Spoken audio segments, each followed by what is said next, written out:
Welcome to another exciting edition of Midwest Reviews.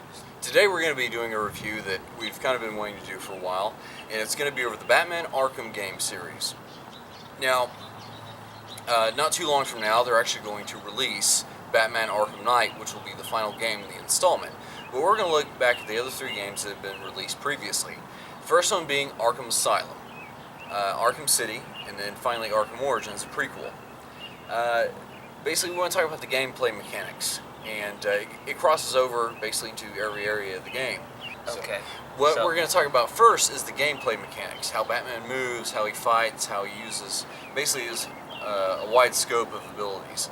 And one of Cameron's favorites is in the combat mode. You build up combos to defeat enemies, and well, go ahead and tell them what your favorite part about all that is. I think it's neat because Batman will slow down, like he'll be in the middle of like punching a guy, like throwing some punches, and all of a sudden he turns around real slow, and he's like, and he just kicks him, or punches him like that, or punches him. Basically, it's a finisher. It's a finisher move, and then there's like this, like for what do you call those guys? The Titans. There's this move where he does a cape stun, where he uses his cape to stun him, and then he rides him down like a bull. Freak Show Rodeo. Yeah, Freak Show Rodeo. So the guys he's on top of is running and doing this motion, flailing right around, knocking the other thugs out. Knocking. And so basically, if you're building up your combo in the game in a combat area, and there's a Titan, once you ride the back of the Titan, you can continue your combo when he's flailing around, knocking his friends about. Another gameplay mechanic is actually the detective mode. And when you're going through the story, there are certain things that only the detective vision can actually pick up on in order for you to progress.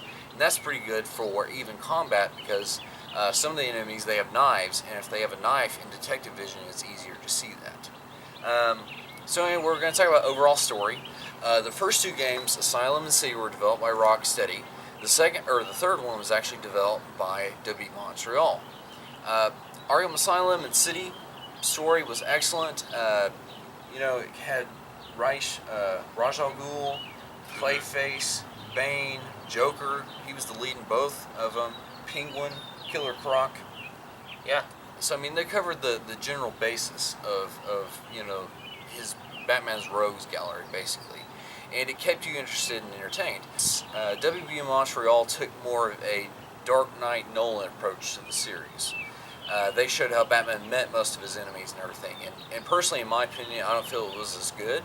I'll still play through it from time to time. But in general, like the base mechanics of it were good. But overall, I think Rocksteady was able to tell a story as opposed to W. Montreal's version. So, anyway, that's kind of the storyline of it. Without giving away the actual storyline, we're going to talk about the challenge maps, and Cameron has a personal favorite.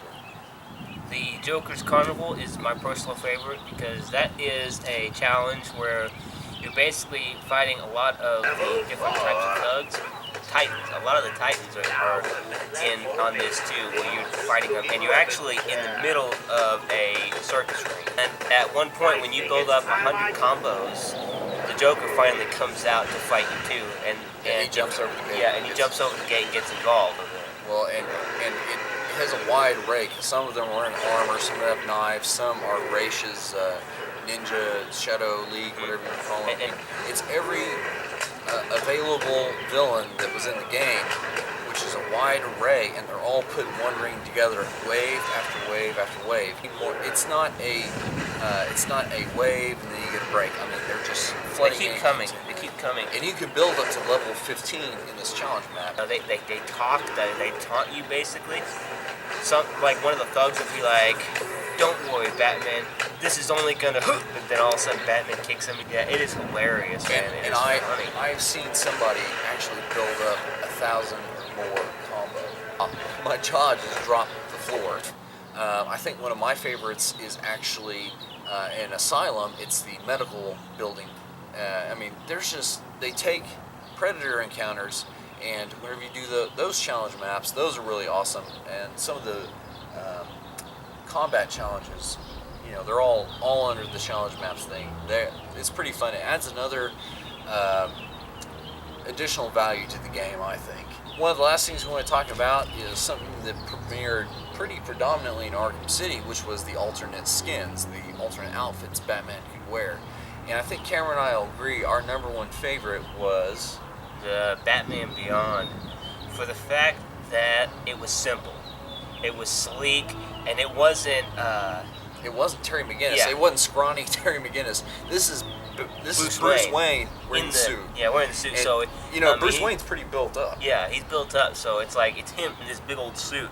It's pretty awesome, and he's got these he's got the deals over here, Yeah, he's got a little bit of detailing in his suit to make it look real. But I mean, with Bruce Wayne in the suit, he's pretty imposing.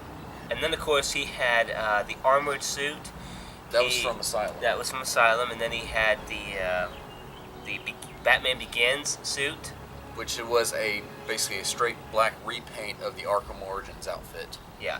And then they had the animated series Batman. Yeah. But whenever they made the skin, they gave it a cartoony look. Yeah. So, I mean, you know what? It doesn't detract from gameplay because personally, I grew up watching Batman. Yep. And the ability to have Batman look like he did. Yep. Plus the fact that Kevin Conroy is doing the voice, I'm just like, yeah, nerd embolism. I know. And then of course the 60s Batman, which is hilarious. So, but overall. Like I said, Arkham Knight's getting ready to come out. It deals with all of Batman's rogues gallery teaming up, Two-Face and Penguin, Harley Quinn. So, I mean, they're making it the end game. And Rocksteady is really good about, Asylum set the bar pretty high. Arkham City surpassed it. And so everybody's expectations are for Arkham Knight to be the best out of all the games. So anyway, we'll kind of see how it goes, where it goes from there.